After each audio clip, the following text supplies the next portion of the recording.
గౌరవ ప్రధాని మంత్రి భారతదేశాన్ని వికసిత భారత్ దిశగా నడిపిస్తున్నటువంటి మన ప్రియతమ నాయకుడు శ్రీ నరేంద్ర మోడీ గారికి, గౌరవ రాష్ట్ర గవర్నర్ శ్రీ నజీర్ గారికి, అప్పుల్లో కూరుకుపోయినటువంటి ఆంధ్రప్రదేశ్ రాష్ట్రాన్ని చక్కటి విజన్తో ముందుకు తీసుకెళ్తున్నటువంటి గౌరవ రాష్ట్ర ముఖ్యమంత్రి నారా చంద్రబాబు నాయుడు గారికి, రాష్ట్ర ఉప ముఖ్యమంత్రి జనసేనాధిపతి అయినటువంటి శ్రీ పవన్ కళ్యాణ్ గారికి, వేదికపై ఉన్నటువంటి గౌరవ కేంద్ర మంత్రులు, రాష్ట్ర మంత్రులు, ఇతర ప్రజాప్రతినిధులకు, వేదిక ముందున్నటువంటి అశేష ఆంధ్ర రాష్ట్ర ప్రజానీకానికి అందరికీ కూడా హృదయపూర్వక నమస్కృతులు తెలియజేస్తున్నాను.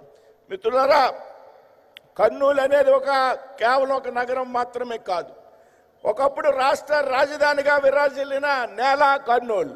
స్వాతంత్ర సమర యోధుల కీర్తి గాథలను నేల రాసుకున్నటువంటి నగరం కర్నూలు. అదేవిధంగా సత్యశోధనకు, త్యాగానికి, నిబద్ధతకు చిహ్నమైనటువంటి కర్నూలులో గౌరవ ప్రధానమంత్రి నరేంద్ర మోడీ గారు తీసుకున్నటువంటి నెక్స్ట్ జనరేషన్ జిఎస్టీ సంస్కరణలు పురస్కరించుకుని నేడు సూపర్ సేవింగ్స్ మహాసభను నిర్వహించుకోవడం యావత్ కర్నూలు జిల్లా ప్రజల వాసులు కూడా సంతోషించదగ్గ విషయంగా నేనైతే భావిస్తున్నాను. గత ఆగస్టు 15 స్వాతంత్ర దినోత్సవం నాడు గౌరవ ప్రధానమంత్రి మోడీజీ ఎర్రకోటపై చేసినటువంటి చారిత్రాత్మక ప్రసంగంలో భాగంగా దీపావళి నాటికి జిఎస్టీ సంస్కరణలను తీసుకువచ్చి ప్రజలకు పెద్ద ఎత్తున జిఎస్టీ రాయితీలను కల్పిస్తాననేటువంటి విషయాన్ని హామీ ఇవ్వడం జరిగింది. అదేవిధంగా ఆ రోజున ప్రకటించిన విధంగా అప్పటి వరకు 4 స్లాబులుగా ఉన్నటువంటి జిఎస్టీ రేట్లను కేవలం 2 స్లాబులకే పరిమితం చేసినటువంటి వ్యక్తి గౌరవ ప్రధాని నరేంద్ర మోడీజీ అనేటువంటి విషయం సందర్భంగా తెలియజేస్తున్నా.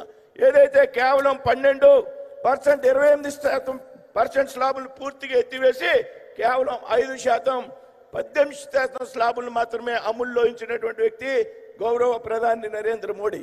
అంతేకాకుండా దేశంలో సామాన్య ప్రజలకు ఊరట కలిగించే విధంగా ఏదైతే విద్య కానీ, వైద్యం కానీ, వ్యవసాయ రంగానికి కానీ సంబంధించినటువంటి ఉత్పత్తులు ఉన్నాయో వాటి మీద 0% జిఎస్టీగా ప్రకటించినటువంటి వ్యక్తి గౌరవ ప్రధాని నరేంద్ర మోడీజీ గారని ఈ సందర్భంగా తెలియజేస్తున్నాను.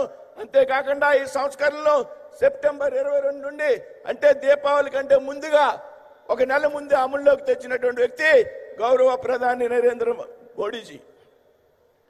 మిత్రులారా, ఇదే రాయలసీమలో గత నెలలో సెప్టెంబర్ 11 నాడు సూపర్ 6 సూపర్ హిట్ మహాసభని పెద్ద ఎత్తున నిర్వహించుకోవడం జరిగింది. 2024లో రాష్ట్రంలో చంద్రబాబు గారి నాయకత్వంలో ఎన్డీఏ ప్రభుత్వం అధికారంలోకి వచ్చేటప్పటికి ఈ రాష్ట్రం అప్పులు ఊబులో కరిగిపోయినటువంటి సంగతి మనందరికీ కూడా తెలుసు. అయినప్పటికీ రాష్ట్ర ముఖ్యమంత్రి చంద్రబాబు నాయుడు గారు, ఉప ముఖ్యమంత్రి పవన్ కళ్యాణ్ గారి ఆధ్వర్యంలో ఎన్నికల్లో ప్రజల్లో ఇచ్చినటువంటి హామీలు ఏవైతున్నాయో, ఏవైతే సూపర్ 6 పథకాలు ఉన్నాయో వాటినన్నింటినీ కూడా అమలు చేసినటువంటి ఘనత రాష్ట్రంలో ఉన్నటువంటి ఎన్డీఏ ప్రభుత్వం అందని ఈ సందర్భంగా తెలియజేస్తున్నా.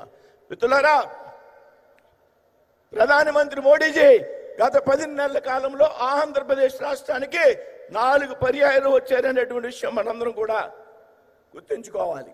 దాని పట్ల ఆయనకి ఆంధ్రప్రదేశ్ రాష్ట్రం అభివృద్ధి మీద ఎంత చిత్తశుద్ధి, ఎంత నిబద్ధత ఉందనేటువంటి విషయం మనందరం కూడా దయచేసి అర్థం చేసుకోవాలి. మిత్రులారా, కేవలం 10 నెలల కాలంలో జనవరి 8 నాడు విశాఖపట్నంలో 2 లక్షల కోట్ల రూపాయలకు శంకుస్థాపనలు, ప్రారంభోత్సవాలు.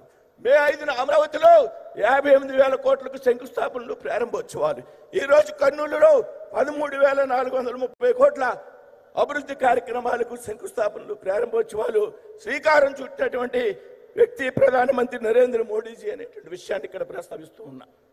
అంతేకాదు, ప్రపంచ యోగా దినోత్సవం నాడు ఆంధ్రప్రదేశ్ రాష్ట్రంలో ఉన్నటువంటి విశాఖపట్నానికి జూన్ 21 నాడు వచ్చి ఏదైతే Guinness book of records, world records లో విశాఖపట్నానికి స్థానం కల్పించినటువంటి వ్యక్తి గౌరవ ప్రధాని నరేంద్ర మోడీ గారి అనేటువంటి విషయాన్ని సందర్భంగా ప్రస్తావిస్తూ, ఇందాక పయ్యావుల కాశవ్ గారు, సోదరు లోకేష్ గారు ప్రస్తావించినటువంటి అనేక విషయాలు, అమరావతి రాజధానికి నిధులు కానీ, పోలవరం ప్రాజెక్టు నిధులు కానీ, స్టీల్ ప్లాంట్కి నిధులు కానీ, ఇలా చెప్పుకుంటూ పోతే లక్షల కోట్ల రూపాయల నిధులు ఆంధ్రప్రదేశ్ రాష్ట్రానికి కేటాయించినటువంటి వ్యక్తి గౌరవ ప్రధాని నరేంద్ర మోడీ గారు అనేటువంటి విషయాన్ని సందర్భంగా మనంతా కూడా గుర్తుంచుకోవాలనేటువంటి విషయాన్ని ఈ సందర్భంగా చెప్తూ ఉన్నా. అంతేకాదు ప్రపంచంలో 11వ ఆర్థిక శక్తిగా ఉన్నటువంటి భారతదేశాన్ని ఈరోజు 4వ ఆర్థిక శక్తి దిశగా నడిపించినటువంటి వ్యక్తి గౌరవ ప్రధాని నరేంద్ర మోడీజీ అనేటువంటి విషయం గర్వంగా మనంతా కూడా చెప్పుకోవాలి మిత్రులారా. అంతేకాదు ఇవాళ భారతదేశం ఆర్థిక విధానంలో, రక్షణ రంగంలో, విదేశాంగ విధానంలో పెద్ద ఎత్తున అగ్రగామిగా నిలబడమే కాకుండా భారతదేశంలోనే కాదు ప్రపంచంలో ఉన్నటువంటి భారతీయులందరూ కూడా గర్వపడే విధంగా మీ పరిపాలనా దక్షిణంగా ఇవాళ జరుగుతోంది అనేటువంటి విషయాన్ని సందర్భంగా ప్రస్తావిస్తున్నాను. మిత్రులారా, అన్నిటికీ మించి ఆంధ్ర రాష్ట్రాన్ని సెమీ కండక్టర్ సబ్బుగా తీర్చిదిద్దేటువంటి కార్యక్రమం. అదేవిధంగా ఇందాక మిత్రులు మన వాళ్ళు చెప్పినట్టు గూగుల్ A1 డేటా సెంటర్ ఏదైతే ఉందో దాన్ని విశాఖపట్నంలో ఏర్పాటు చేసి విశాఖపట్నం హబ్గా అభివృద్ధి చేసేందుకు ప్రధాని నరేంద్ర మోడీ గారు చూపినటువంటి చొరవ, ఈ విషయంలో ముఖ్యమంత్రి శ్రీ నారా చంద్రబాబు నాయుడు గారు, పవన్ కళ్యాణ్ గారు, శ్రీ నారా లోకేష్ గారు ప్రత్యేక శ్రద్ధ తీసుకున్నటువంటి ప్రత్యేక శ్రద్ధను ఈ మహాసభ పూర్వకంగా అభినందిస్తూ ఉన్నా. రాబోయేటువంటి రోజుల్లో మోడీజీ నాయకత్వంలో భారతదేశం సూపర్ పవర్ దేశంగా మారడంతో పాటు చంద్రబాబు, పవన్ కళ్యాణ్ గారి నాయకత్వంలో ఆంధ్రప్రదేశ్ సూపర్ ఆంధ్రప్రదేశ్గా మారుతుంది అనేటువంటి విషయంలో ఎటువంటి సందేహం లేదని సందర్భంగా స్పష్టం చేస్తూ ఉన్నాను. సార్, माननीय प्रधानमंत्री जी, आंध्र प्रदेश की विकास के लिए आपकी जो प्रतिबद्धता है, आपके साकार और आचंचल प्रेम के लिए आंध्र प्रदेश की प्रजा आपकी आभारी है, ऋणी है. धन्यवाद. जय हिंद, जय भारत.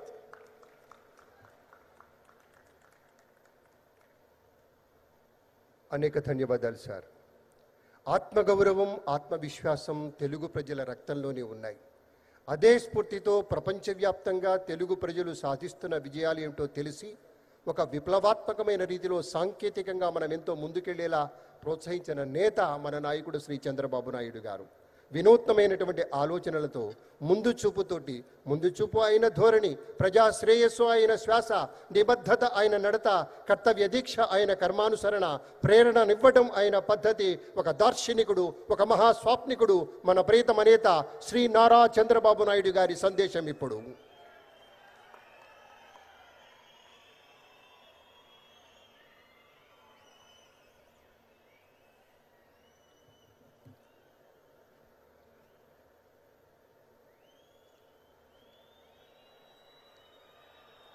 అందరూ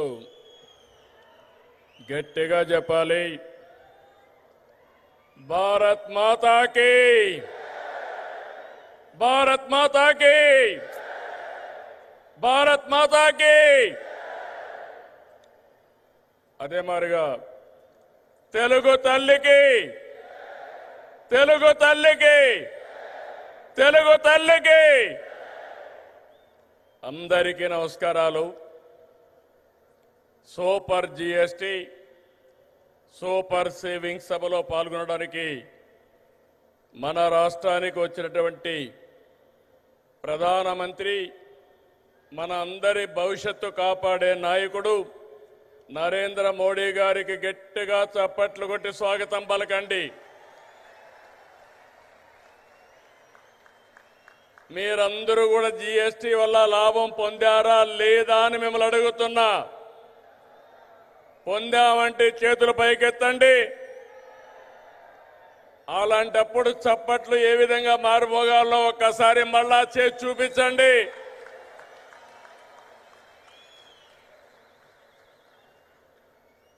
అలాగే వేదిక పైనున్న గవర్నర్ అబ్దుల్ నజీర్ గారికి, మిత్రుడు ఉప ముఖ్యమంత్రి పవన్ కళ్యాణ్ గారికి,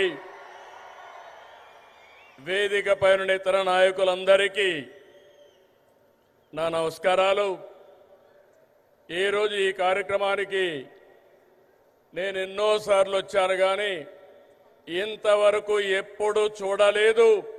అంతమంది కర్నూలు, నంద్యాల, ఉమ్మడి కర్నూలు జిల్లా బ్రహ్మాండంగా స్పందించారు. మీ అందరికీ నమస్కారాలు. శక్తిపీఠం, జ్యోతిర్లింగం, ఒకే చోట కొలువైన దివ్యక్షేత్రం శ్రీశైలం. ఆ దివ్యక్షేత్రంలో ఈరోజు ప్రధానమంత్రి గారు ప్రార్థనలు చేయడం, అక్కడ శక్తి ఏంటో మనందరికీ అర్థమవుతుంది.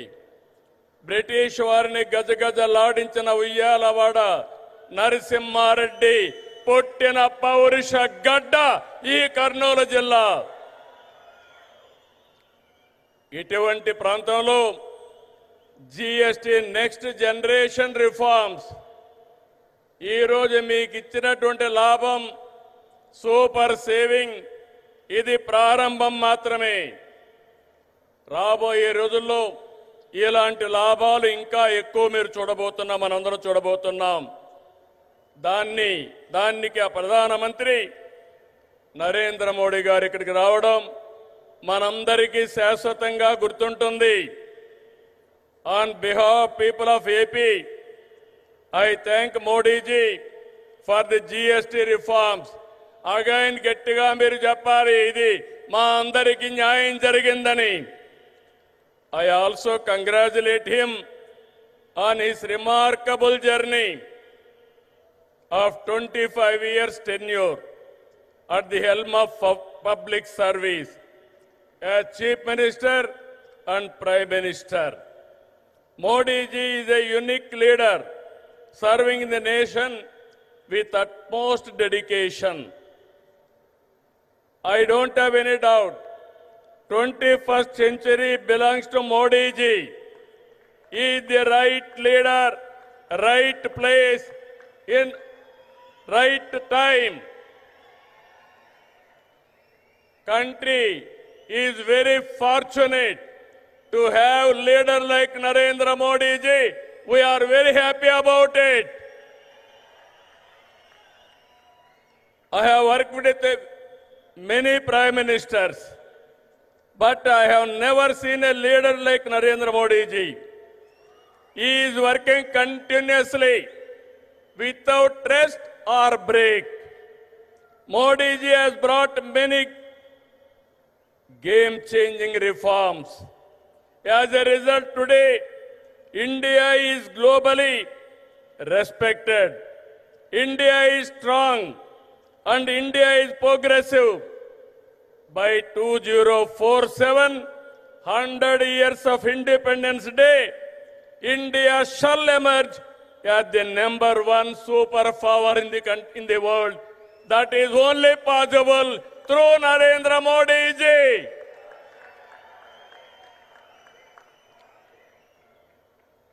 Afterwards, coming centuries will belong to India. That is the foundation our Honorable Prime Minister is laying. Sir, we are very happy not to praise you.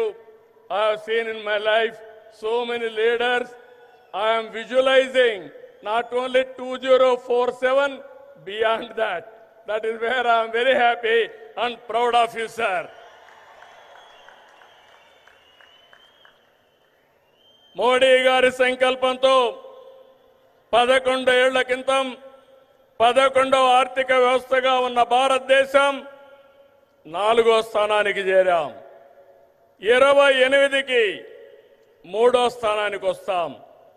2038కి 2వ ఆర్థిక శక్తిగా ఎదుగుతాం. ఆర్థికంగా మన బలం ఏంటో ఈ విజయాలు చెప్తే, సైనికంగా మన బలమేంటో ఆపరేషన్ సింధూర్ చూపించిందా లేదా అని మిమ్మల్ని అడుగుతున్నా. మాటలతో కాదు, చేష్టలతో చూపించే వ్యక్తి నరేంద్ర మోడీ గారు.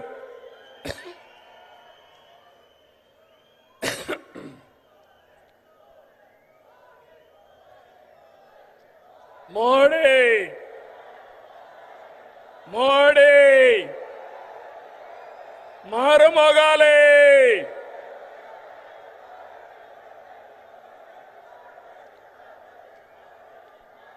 ఒక దేశం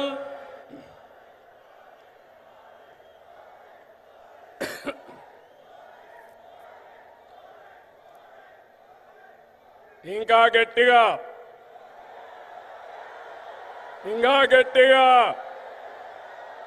అక్కడే మా ఆడబిడ్డలు ఒక దేశం, ఒకే పన్ను, ఒకే మార్కెట్, ఇది జీఎస్టీ ప్రధాన ఉద్దేశం.